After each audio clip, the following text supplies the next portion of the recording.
Hey, what's going on, guys? I'm going to tell you today more about the Colin Kaepernick situation. I'm going to weigh in on what Michael Irvin, former Dallas Cowboy wide receiver and current sports broadcaster, what he said.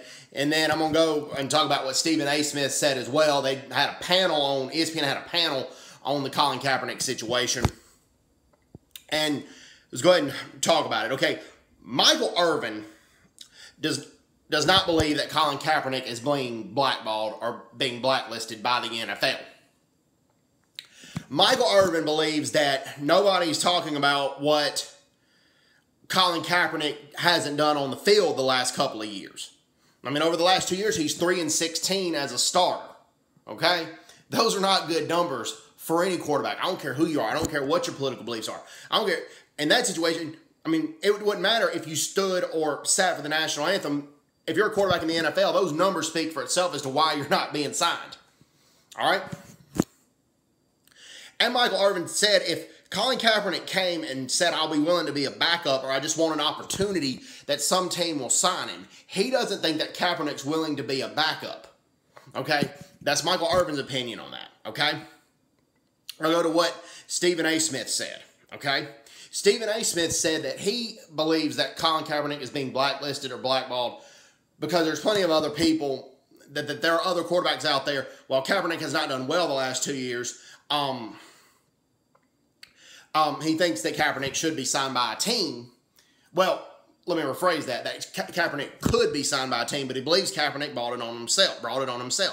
And here's why Stephen A. Smith believes Kaepernick brought it on himself.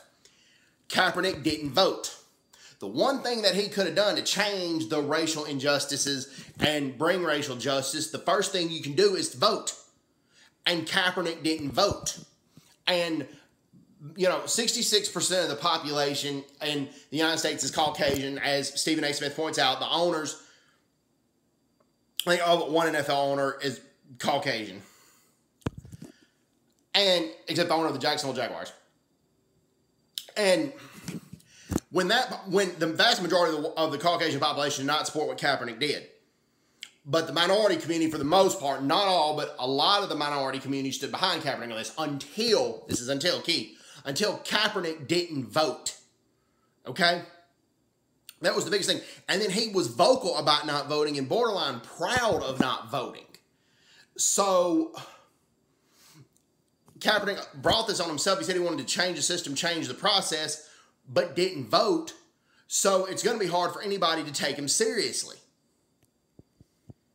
That's, and go to Richard Sherman. Richard Sherman basically believes that Kaepernick's being blackballed, and that there's about 8 elites in the NFL, and that Kaepernick could land a job somewhere.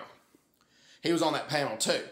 But this is just more on the discussion of Colin Kaepernick, and I actually agree with Michael Irvin that I don't think he's being blackballed. I think it's what he hasn't done on the field the last 2 years, and that I personally don't think Kaepernick's willing to be somebody's backup, even for a little while. And, I mean, you can honestly make an assessment if he doesn't get signed by mid-season this season, particularly if injuries happen to a team, which injuries almost always do every football season, then you might could say that. But I think it's still too early to call. So, anyways, everybody's doing well. Take care. God bless them. Bye-bye. And bye-bye.